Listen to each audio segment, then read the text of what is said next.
pag sinabrak mo ang 7 sa negative 4, ang sagot, negative 3. Okay.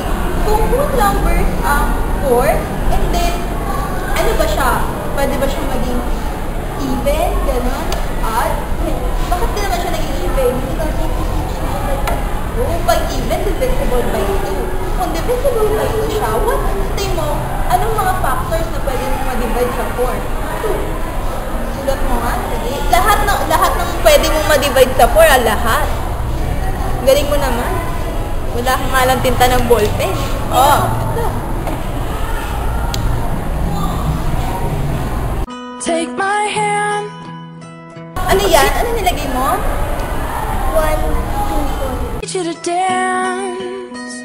I'll spin you around. Yan. Ay, ulit yan. Ano mga factors mo ng 4 sinulat dyan? 1, 2, 4. So, tingin ba? Box 1. 1, 2, 4. Factors ng 4. 1 times 4. Then 2 times 6. Ah, Step on my feet. Give it a try. good. How about 8 naman? Taasan natin 8. Oh, anong klase number yung 8? Even. Even. Bakit naman even naman din siya? Because it's divisible by 2. Again, divisible by 2. Oh, kanina sinabi mo yung 4 full number. Ano naman yung 8? It is also whole number. Bakit naman full number? Because it's positive, it's not negative. Ah, okay. It is positive and it is not negative.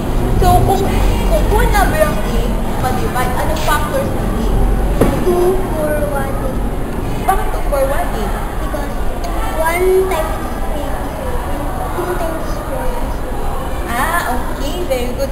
So, kaya mo, narinig mo na ba yung GCF? So, what do you mean by GCF? greatest common factor. Anong greatest common factor? Anong ginagawa doon sa GCF?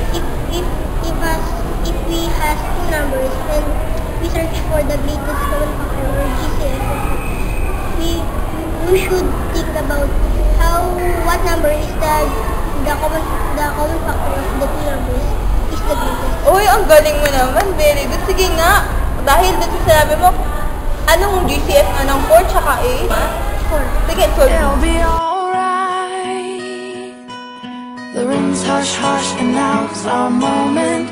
Take it in, feel it all and hold it. Eyes on you, eyes on me. Okay, paano naging 4 yung GCF? Paano mo kinuha? Because 8 and 4 is divided by 1, but it is not a number because it is a special number. And 2 and it is divided by 8 by 2, and 8 and 4 is divided by 2, and 4 and 8. But the greatest in 2 and 4 is 4. So 4 is the greatest one. So, bale, kinancel mo yung 1 kasi sabi mo, hindi siya, kasi ito siyang special number. Paano mo nasabi yung 1 special number? Because it is not a even or it's not a prime or composite number. Ah, hindi siya prime. So, ano naman yung prime and composite? Composite is the number can be divided or can be multiplied by like 8 is divided by is composite because it is divided by 24. Ah, how about prime? Prime is the number that is only the factor is itself the number. Ah, very good. Ang una mong ginawa para makita yung, para makuha mo. Oh, very good. You use listing method. Pero yung kaya mo din kung tama yun mo, sabi mo. Okay, very good. Ang galing mo naman. Paano kapag sinabi ko naman fraction? O how about fraction? Fraction is the part or when I ate 1 part of it, can be 1 or 1. Oh, very good. So, pag sinabi natin fraction, ano unang napipicture mo sa mind? Two parts, the denominator and numerator. Okay, asan doon yung denominator at numerator? Numerator is the number that is up on the bar line. Okay, the bar line. Or fraction bar. And the denominator is Ah, yung sa baba. So, bali, kung nasa taas yung numerator, kapag sinabi natin yung lagi lang talaga nasa taas, wala ka pang ibang naiisip pag narinig mo yung numerator. pwede po siya kaya kapag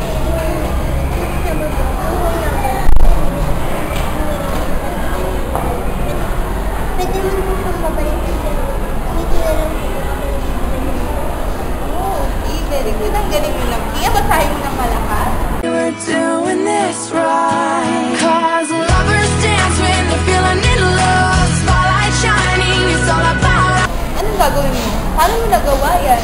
Sige nga, paano mo nakuha yung 6? 42 is divisible by 6 times 7 is equals to 42. And 6 times 12 is equals to 74. So, 6 is the biggest common factor or BCF. Okay, very good, very good. Okay. So, bala sa ano yung 6 tsaka 7? 6 is the factor,